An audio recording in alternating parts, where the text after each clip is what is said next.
The first step to creating your self-care menu is to reflect on what self-care actually means to you. What activities help you feel rested? What activities energize you? What feels nourishing and rejuvenating?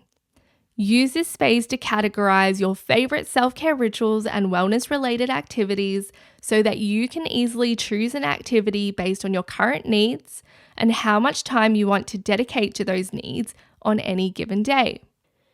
You'll see on the self-care menu, we've categorized it into mind, body, and soul, and 10 minutes or less, 30 minutes or less, and 60 minutes or over. 10 minutes or less. These are quick and simple activities that can be done anywhere, anytime, whether you're at home, at work, or somewhere in between. These are so important to have in your back pocket because we often use the excuse of, I don't have time, but when they are short and sweet rituals, you have a greater chance of slotting them into your day. 30 minutes or less. These activities require a little more time investment and may need to be pre-planned and scheduled into your day.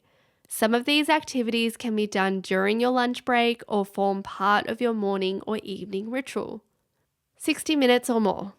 These activities require the most amount of time investment and generally need to be pre-planned and scheduled into your week. There will always be activities that fall into all three categories, mind, body, and soul, but to avoid duplication, think about how each ritual makes you feel and what part of your well-being it contributes to the most.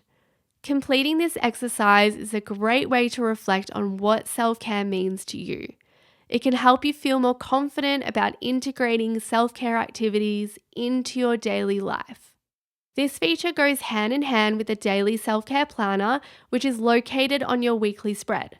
The self-care menu serves as a reference point that helps alleviate decision fatigue when you're unsure of the best way to reset your mind and body in the 10 minutes you have between meetings. Your past self has already done the hard work for you, so you can trust that it's all relevant to your needs. Ultimately, it's all about simplifying self-care, keeping it realistic and accessible, and taking the guesswork out of it.